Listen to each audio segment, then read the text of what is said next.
একদিকে আমরা যেমন দেখতে পাচ্ছি শেখ শাহজাহানের ইডি দপ্তরে হাজিরা দেওয়ার সম্ভাবনাই নেই, অন্যদিকে আজকেই ইডি দপ্তরে হাজিরা দেওয়ার সম্ভাবনা প্রকট হচ্ছে মলয় ঘটকের। আইনমন্ত্রী মলয় ঘটককে কয়লা পাচার দুর্নীতি কাণ্ডে তাকে তলব করা হয়েছিল। এর আগে আমরা দেখেছি একাধিকবার তিনি সেই তলব এড়িয়ে গিয়েছেন, কিন্তু ইডি দপ্তরে আজ হাজিরা দিতে পারেন মলয় ঘটক, এমনটাই সম্ভাবনা তৈরি হয়েছে।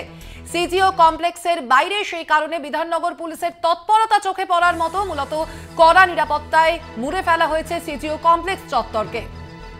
আপনাদের আবারও জানিয়ে রাখি, আইনমন্ত্রী মলয় ঘটক এবং তার হাজিরা দেওয়ার সম্ভাবনা রয়েছে। আজকে বিধাননগর পুলিশের পক্ষ থেকে করা হয়েছে ব্যারিকেডও। এ বিষয়ে আরো বিস্তারিত জানবো, ফোন লাইনে রয়েছেন আমাদের প্রতিনিধি সুমন শিকদার। সুমন, কি জানা যাচ্ছে, আজকে কি মলয় ঘটক ইডি দপ্তরে আসতে পারেন?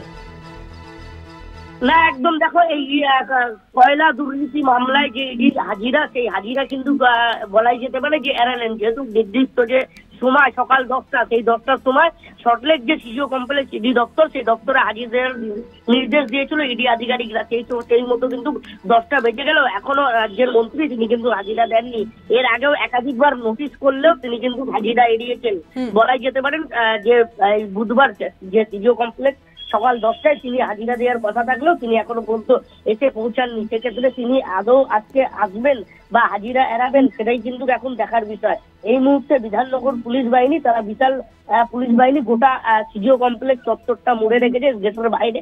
এছাড়াও কিন্তু বিধাননগর পুলিশের পক্ষ থেকে র্যাব বাইরে মোতায়েন করা হয়েছে। সেক্ষেত্রে এখন দেখার বিষয় যে রাজ্যের মন্ত্রী এই যে কয়লা দুর্নীতি মামলায় ইডি যে তাকে বুধবার তলব করেছিল সকাল 10টার মধ্যে, সেক্ষেত্রে তিনি এই সকাল 10টা বেজে গেলেও এখনো পর্যন্ত ইডি দপ্তরে হাজিরা দেননি। সেক্ষেত্রে তিনি হাজিরা দেবেন কিনা, তারপরে ইডি আধিকারিকদের পক্ষ থেকে কি ইডি আধিকারিকদের পক্ষ থেকে কি করা হতে পারে বা কি বিষয় নিয়ে আলোচনা হবে, সেটাই এখন দেখার। যেহেতু এটাই যে সকাল 10টার সময় নির্দিষ্ট সময় বেঁধে দিয়েছিল ইডি আধিকারিকরা, সেই 10টা বেজে গেলেও এখনো তিনি হাজিরা দিননি সল্টলেক সিজিও ইডি দপ্তরে।